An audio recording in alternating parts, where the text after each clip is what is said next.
President Tsai Ing-wen on Friday said her government would continually seek opportunities for dialogue with China under the premises of equality and respect. Speaking at a Lunar New Year party for China-based Taiwanese business people, Tsai said she hoped regular cross-strait exchanges would resume. Meanwhile, President-elect Lai Ching-te, who takes office in May, has also promised to continue with Tsai's line. However, these pleas will likely fall on deaf ears, as China has shown no signs of ceasing its military harassment.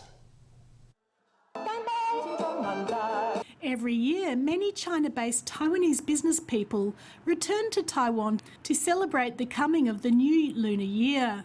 Seeing that so many were in town, on Friday, Taiwan's semi-official negotiating agency for China, the Straits Exchange Foundation, held a gathering attended by more than 200 Taiwanese business people. It was a grand event. Aside from when they were cancelled during the COVID pandemic, President Tsai Ing-wen has attended these annual gatherings every year. This year was no exception. I know that everyone is very concerned about the development of cross-strait relations.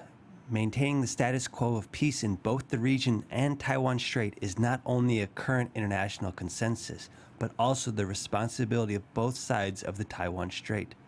Under the premises of equality and dignity, we will continually and unceasingly seek possibilities of cross-strait dialogue, and we hope to gradually return to regular bilateral exchanges. For many years now, President Tsai has expressed her willingness to hold dialogue with China, but has received no response.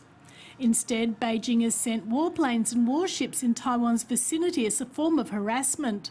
Reports even surfaced that some China-based Taiwanese business people had stayed away from Friday's event, owing to pressure from Chinese officials. These business-minded professionals were also cautious about taking media interviews. Ahead of his inauguration on May 20th, one Taiwanese businessman had words for President-elect Lai Ching-te. During Lai Ching-te's tenure as president, I hope Taiwan independence activities and Taiwanese independence rhetoric will be used as sparingly as possible to not provoke some unnecessary disputes or unnecessary actions between the two sides of the Taiwan Strait.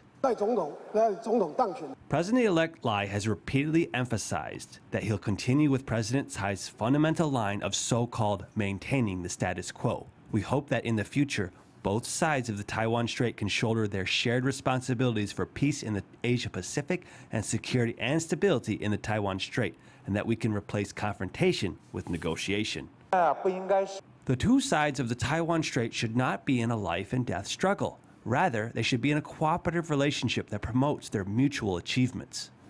These words were not just aimed at the Taiwanese business people present, but were also aimed at Beijing to let it know that it also shares responsibility for whether cross-strait relations can progress.